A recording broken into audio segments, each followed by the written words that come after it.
Halo teman-teman, perkenalkan saya menjadi BA dari Velphone. Jadi kemarin ini telepon aku untuk kasih tahu kalau hari ini saya akan kedatangan tamu. Nah, tamu ini siapa nih? Pertama mereka kirim dulu nih profile saya nih. Habis itu saya lihat-lihat dulu dan setelah itu I agree untuk ketemu dia. Karena kenapa? I really was intrigued with his background, cara lari dia, dan cara bagaimana dia gonta-ganti baju untuk lari. Dan hari ini saya undang dia untuk ke podcast hari ini. So, welcome Josh Berlari. Thank you very much, guys. So, Josh, Yep. can you simply introduce yourself, where you're from, your age? Yeah, of course. I'm Josh Fothergill, or most of you know me as Josh Pelari. I kind of changed my name about 2 years ago to make it more authentic, and that's who I am. I'm the runner. So yeah, originally I'm from a small town called Thirsk. It's quite close to Manchester. It's about 2 hours travel from Manchester, and yeah, I'm 25 years old.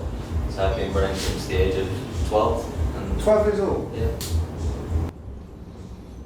12 years old. What was I doing when I was 12 years old? I think it was more of originally it was more of a thing that it was my dad's passion, and then I just kind of fell in love with it for a few years. Right. And eventually decided to stop, but originally I was quite obsessed. I was competing from quite a young age in the UK. We have these events that are like cross-country style events. Wait, So was this at the age of 12? no, so I was probably competing from the age of 13, 14 onwards. Is this a school program? Somewhere in the school programs, yeah. I think usually you would have to go through the school program in order to then qualify for higher rankings, Mm-hmm. like competing for different provinces, competing for the north of England or even England. But I was competing from a young age, and also outside of school as well. Were you chosen or? I struggled. I think I got to like the rankings of about north of England. Mm-hmm. So I was quite good from a young age, just because I don't know. I think it wasn't really something kids did back then. But is this your passion? I think because I've done it for so long, it's developed into a passion, into a hobby that I Do you love. like it? I do now. Yeah. You So do know. I stopped when I was 18 Mhm. or 17. I think, after 16 I stopped competing, and then 17 I kind of did it when I wanted to, just to keep up the cardio. So I've been doing cardio from the age of 12 onwards, probably even before that. But I also had other sports on the go, like field hockey Right. and other things. You were trying out. I was trying other out, sports, yeah, at this point. But You were curious. I was very curious from a young age. However, I stopped running when I was 17, and basically just started traveling. Like solo traveling. Yeah, I YOLO. did it. Yeah, YOLO. Yeah. Quit my job, went to Thailand. For About a year. about a year. Yeah, traveling around Southeast Asia, Okay. Thailand, Vietnam. And you stopped running.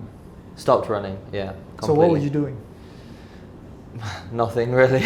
Because Drinking a lot. really. Yeah, a lot. All right. So that was kind of, I stopped exercising, started drinking a lot, and it was, Getting I- to know yourself more. yeah, I think so. I think Yeah. so. And I was woken up by the fact that there is more to the world than just getting a 9 to 5 and staying in the UK. I really enjoyed traveling Mm-hmm. in Asia, and that's what brought me here eventually. So from Thailand, you flew out to Indonesia. No, so I went back.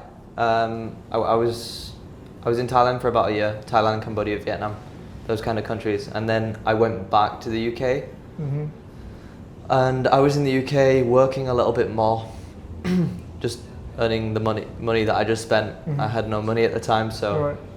I started working again, and then I saved up enough in order to come out to Bali at the end of COVID. So But why Bali? why Bali? Have you been to Bali? I never went to Bali before, but I had a friend that went to Bali, Right. and he came with me originally, so he sparked that interest. Okay. And already I knew about Southeast Asia, and I thought, I want to live here for the rest of my life. I don't want to live in the UK. All right. When I was 17, 18, I already settled on the fact I was going to live somewhere out here. And then came to Bali, 2021, end of 2021, just after COVID. It was very quiet in Bali at that time. And basically, I was shocked by the fact that it had like the Asian, like it had the same vibes as Bangkok, but also the same vibes as Koh Samui, like the island vibes, and also like the city life. And that's, I mean, eventually I met my wife in Bali, and now we live together in Bali. Sometimes we go to Makassar, travel a lot to other islands, Jakarta, but my main base is Bali, and that's where I've been. So if you don't mind me asking, Yep. there's a lot of stereotyping where a lot of foreigners, Caucasians especially, coming to Bali for a good drinking moments, having party. When you arrive in Bali, did you go through all that experience? I was one of those. Yeah. For how long? Before you met your wife? I think it was about a year. Right. I think it was about a year, and I met my wife similar to the time I stopped drinking. Actually, I met my wife first, and then I stopped drinking, but she didn't influence that decision. Okay. I did, because I wanted to stop the stigma. I wanted to stop the stereotypes of, if you're going to live in Bali for a long time, you cannot live like that forever. It's going to destroy you, right? So I decided to stop the drink, and I would have a lot of hangovers, week on week, where I'd be out for a day or 2 days, and ever since I cut out the drink, my life has improved drastically. I don't know if that is because of that, but I feel like it is personally. I don't drink at all, but I'm not saying that that's the right thing to do. What I'm saying is, for me, it's helped out a lot, and I just feel better in myself, have more energy. Obviously, that no hangovers, which is great.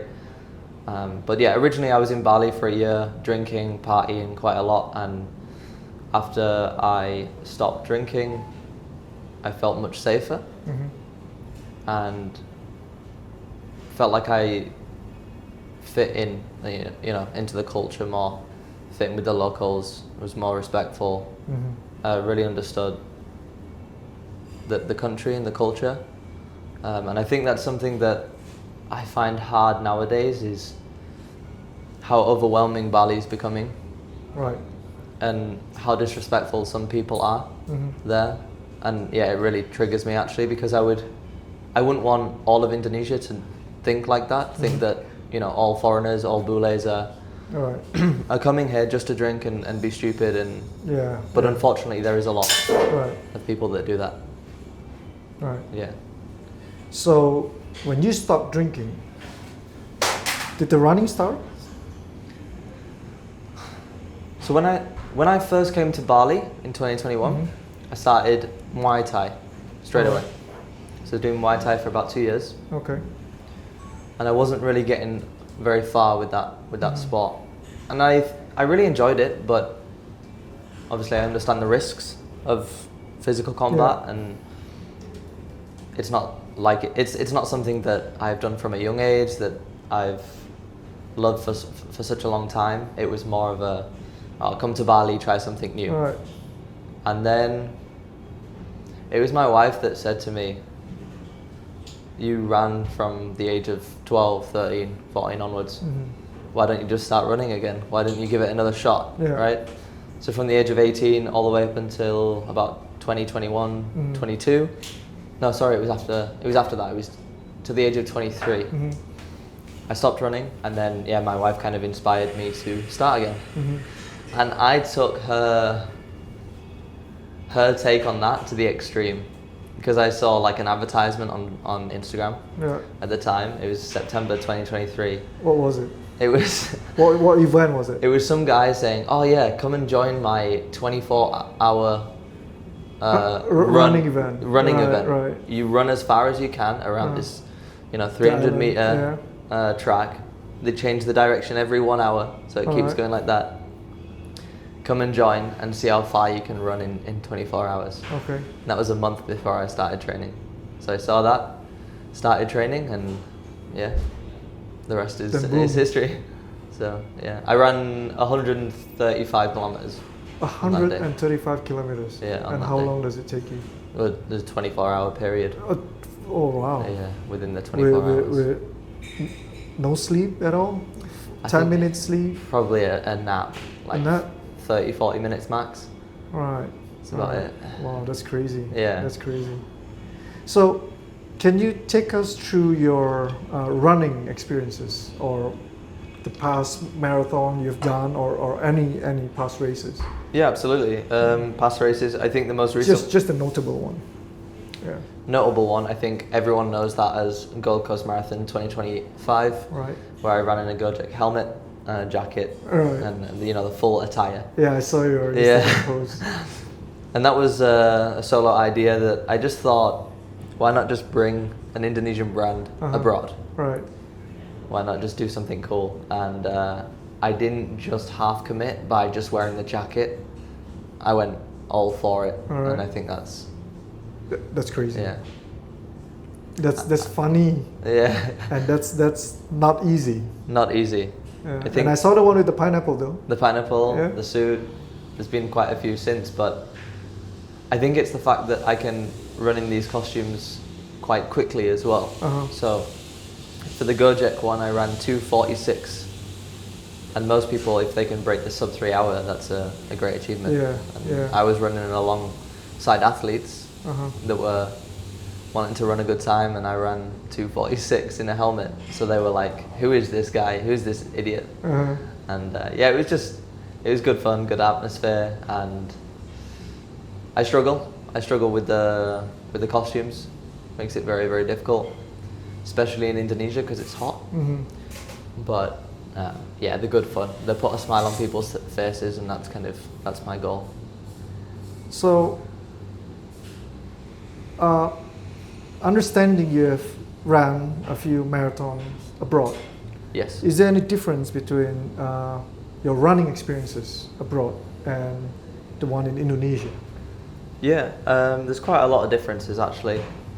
So I guess we can start off with running the London Marathon, Mm-hmm. comparing that to,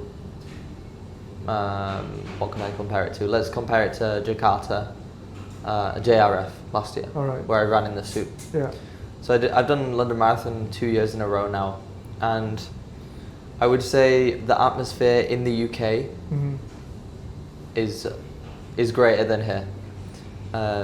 That doesn't mean to say that the atmosphere here Yeah. is not great, but for the London Marathon, and I know it's a world major, so it cannot really compete with JRF. But for, you take London Marathon for example, and there you have crowds of people for the full 42 kilometers, Mhm. full 26 miles, Like people cheering for cheering you? Yeah. the entire way, Yeah. all the way to the finish. Right. There is not a section where you can't hear someone shouting you. Oh wow. So that vibe, that atmosphere, Mhm. you don't really get anywhere else, apart from outside of Indonesia. Right. Maybe these world majors. Now Tokyo, on the other hand, is completely different. You still have the crowds, but you don't have that atmosphere. You don't have that atmosphere. Not really, because they're quite quiet. Okay. They're just clapping. Right. It's not right. really shouting your name as such. Right. They're there, but you don't feel the presence. Okay. And these are my personal opinions, Yeah. right? I know some people I really enjoyed Tokyo Marathon this year. However, yeah, it doesn't compare to the atmosphere in London. Mm-hmm. And yeah, I guess we can also mention the race parks, the race park collection, the whole weekend itself. When I go to collect my bib in London, Mm-hmm. you just get there, there's a few stands, they try to sell you stuff, and you get a bib and a bag, plastic Right. bag, and you collect your baju, and that's it. Yeah. Whereas here in Indonesia, for not every event, but for most events in Indonesia, they put on a full show. Like from Friday, Saturday, Sunday, the full weekend is racing. They've got the race village. They've got concerts, guest stars, guest speakers, performers. It's amazing. You don't really get that. I haven't experienced that anywhere else. Okay.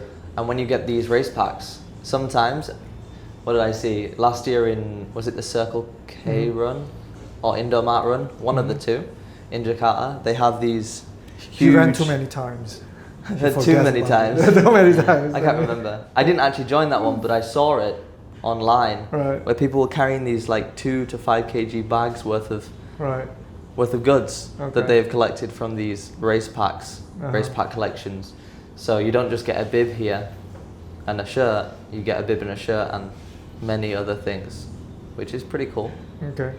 I respect that. Is there anything from your experiences abroad that you think Indonesia organizers can do better? Yes. I think not every event in Indonesia has the chip and pin timing. So I think this is like a mandatory thing that all events must have. Especially if you're paying a good amount of money to join an event, you want to have an official time, right? Yeah.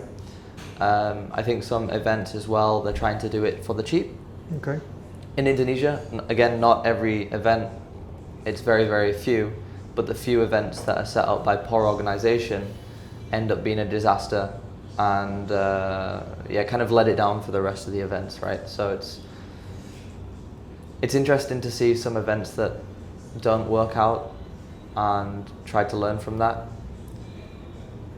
Yeah, I really think that it's not just a simple case of let's make an event, let's promote it, let's get everyone to join and go with it. There's a lot of like aspects to it. Right. I'm not a race director or organizer, and I don't know all the different elements of a whole event. However, yeah, there's a few times I've joined events and they've not been great. I did the Monkey Forest, sorry to name names, but last year, and this ended up in a disaster. Kind of, I ran the wrong route, didn't end up finishing, got escorted the wrong way by the police. They didn't even know the route. Some of the marshals didn't know the route. So I think there needs to be a really clear understanding of routes, water stations, chip and pin, the whole lot. Not just some guy saying, let's make an event. Right.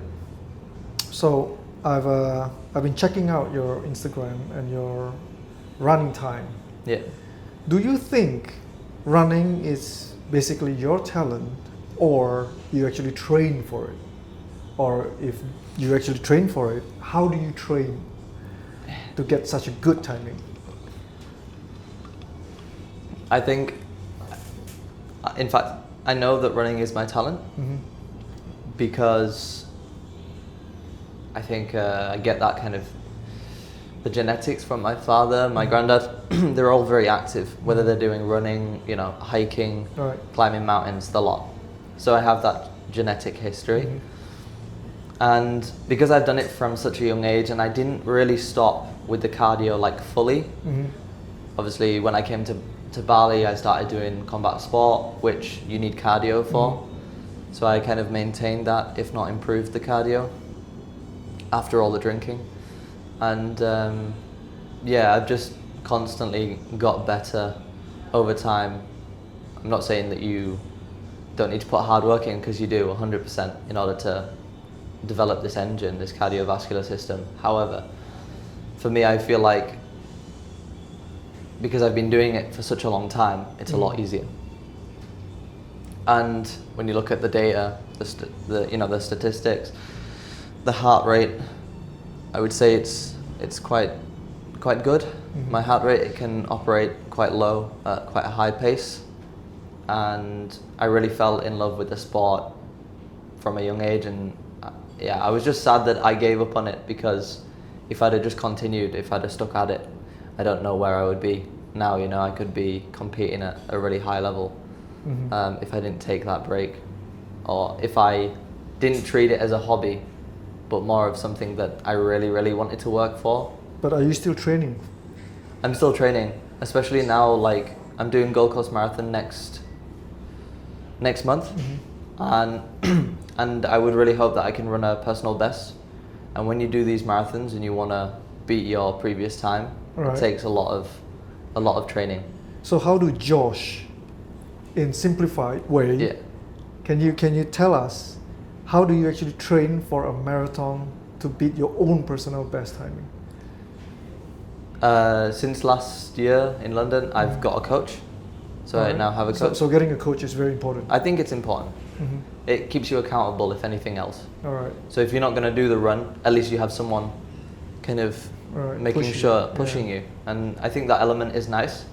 But also, I really think it's important that you get a coach that performs better than you can, because then you're getting that experience that, now, this is not always the case. However, for me, having a coach that can run 2 hours and 11 minutes, this is something that I aspire to do Right. eventually. Mhm. And yeah, I've had a coach, I've changed my training, I've increased my mileage, but also there's this thing called lifetime mileage, and I don't know how many people are aware of it, but the most important thing with a marathon is that you're constantly building this engine, the lifetime mileage. That's why you see quite a lot of runners perform well when they're 30 years plus. It's because they've been building the mileage every single year. And I think if I just continued what I did from a year ago until now, I would be able to perform at a higher level when I run this marathon, just because I have those extra miles. Mhm. But yeah, of course I'm doing a few other things as well, making sure that I get more sleep. I think that's important for recovery. Nutrition-wise? Doing nutrition as well. Yeah. Yeah, and strength training. Right. So not necessarily putting on muscle, but ensuring that Right. I don't get injured. So after COVID, Yeah. I'm sure a lot of people are more aware of health, and I've seen a lot of running communities coming up. Do you join one, or do you have one? Yeah, so when I was young, Mhm. I joined Thurston Selby Harriers, so this is a run club in my hometown. Mhm. So that's the first one that I did, and then when I came to Bali, fought for a while, and then after that started joining these running communities. Right. So like there is so many now, I cannot count them. In Bali, there's a new one every single week. Okay. Or something. But when I first came to Bali, I would join one on a Wednesday, one on a Friday, one on a Saturday, something like that. So a different running club every week. Okay. And it was good for socialization, right? All right. That's But nice. but now, because my training is programmed, it's quite intense, I prefer to do training on my own or with a smaller group of people. Any music when you're Never. running? Why not? I don't know, I've never used music before, so All right. I just prefer not to. Okay. So you just got up and just run. I don't know, strangely enough, because I don't know if it is a thing in the UK. Because I was doing these running clubs for so long, I would always go. I would always go and join in and just socialize and speak with people whilst we're training. Mhm. I never really had that element of, let me put headphones in, let me just go for a solo run and listen to music. Right. There might be a very few occasions where I'm really struggling with the motivation to get out and get started, that Yeah. I might put my headphones in and listen to music, but most of the time I don't. And how about you? Do you listen to music if you're training? Yeah, I do. You do, yeah? I do. Yeah. But it's yeah, I think it's more like of a the discipline wise, because you're already disciplined that way. Yeah. And I mean disciplined this way. Yeah. Yeah. So, for some of you that don't know, today is the first day saya kenal Josh berlari. And honest to God, saya pikir being a content creator was Josh punya day job.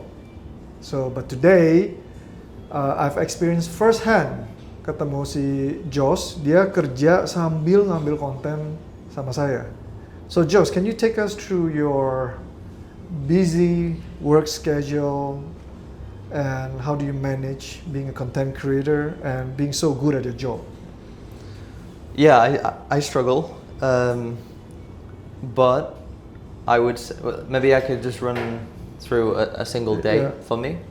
So usually I would wake up and I would do my training before the lights are up, before anyone wakes up. So I think one of the most important things for me is my family, like family time. Mm-hmm. So spending time with my wife, my daughter, and all of my other, family members. So I tried to keep that at the core and then build around that. So wake up at 5 a.m. usually, obviously pray, and then start my training. And once I finish my training, get home, that's when my wife usually wakes up. So I don't really lose out on any time spent with her because I get it in before she even wakes up. And then I would proceed to eat and start my work. Usually I'd work for a few hours, 4, 5 hours. Then after that, probably take a break, but the break would be then making content. So thankfully this year I have someone helping me out with the content creation. Mm-hmm. I couldn't do that alone, seeing as my work has, my full-time job has started to be more hectic. For you to summarize, 100% is equivalent to 24 hours. Yeah. What does content creation takes up? How many percent?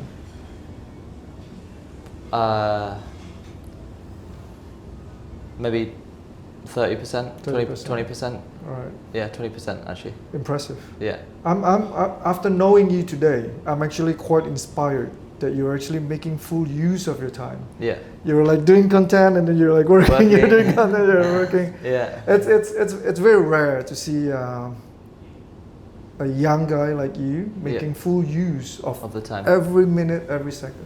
And that's what Impressive. I mean about having core, that core goal, wanting to be as efficient as I can so that I can free up my time to spend with my daughter.